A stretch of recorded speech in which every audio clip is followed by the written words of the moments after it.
Welcome to this tutorial. In this video, I am going to demonstrate on how a user or an HR persona can edit the details present within an account in the employee directory of KEBS.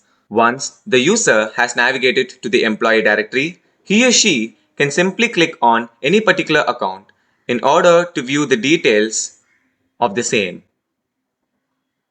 Here, the edit option that is present here can be used in order to update any changes to the data present for the particular account. Once all the details are entered, the update button can be clicked and the changes will be reflected here.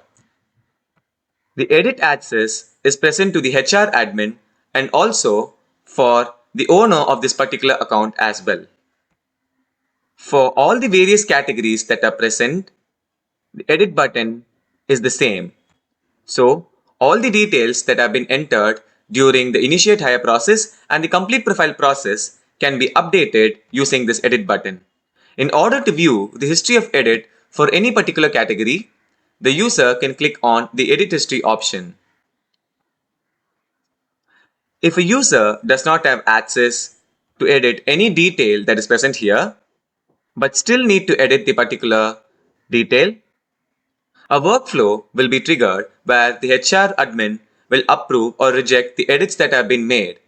This will be covered in a future video. Thank you for watching.